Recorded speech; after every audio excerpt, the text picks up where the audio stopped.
How does God see you? I have a little short visualization, and then we close.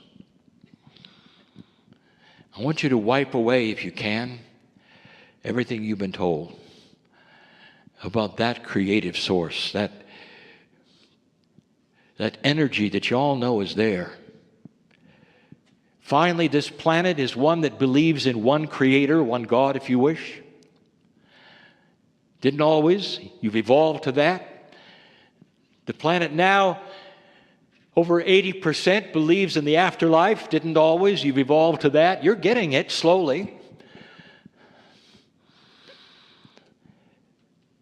But in the linearity of your teaching, that afterlife often becomes a place of torture. And how many times have we given you the information? How much love do you think God has for you? How much love do you have for your children? Would you do this to your kids? And the answer is no way. And yet this infinite loving God would then take you and do it. There's something wrong with the model, isn't there? There's something wrong here. What does your intuition tell you about the great central source and the love that is in you? I want you to visualize something. You're in a room and you're alone and you're sitting in a chair. And there's no one around you, dear ones. Just you. In some cultures, I want you to see yourself instead outside, but no one's around you. It doesn't matter, because you're alone. And in this vision, there's going to be a light, a spotlight, put upon your chair. I want you to envision for a moment your hands out and your head rolled back. Just for a moment. Because you're going to be under the microscope of God. A light comes and shines on you brighter than the sun. You cannot begin to even start to open your eyes. It's way too bright. All to examine you. You put your name right there, who you are. What does God see?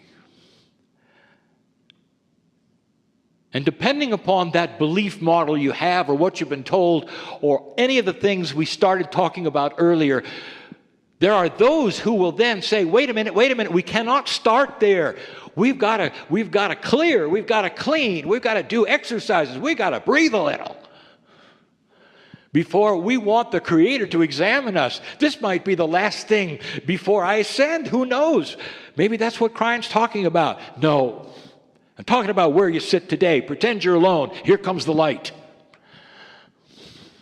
Then there would be those who say, I'm not comfortable. I don't want to do this because I've been told I'm not worthy. I'm not worthy to be examined.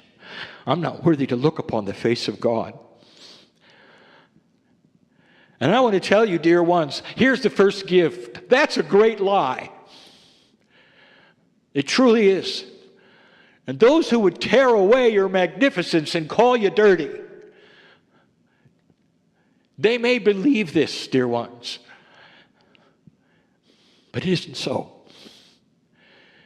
You are examinable every single moment of the day. The God that knows how many hairs are on your head can shine a light on you, and I will tell you what that great Creator will see. That great Creator will see the mirror neuron of God in you. And will say, if you could hear a voice, I love you.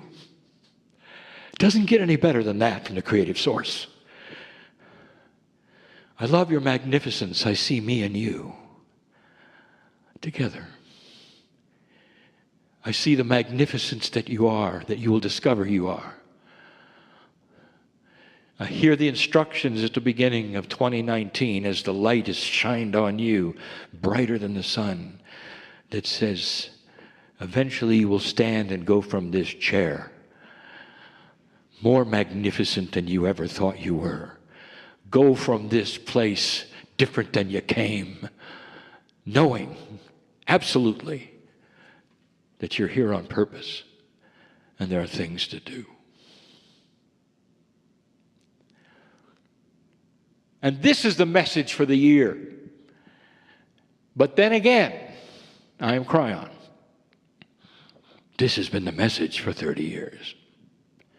But more so today than any other time, as this planet has crossed that marker of 2012, has absorbed the prophecies of the ancients and begun to evolve. More work to do, dear ones. More light to shine. And no better way than by finding the God in you and showing others how to live.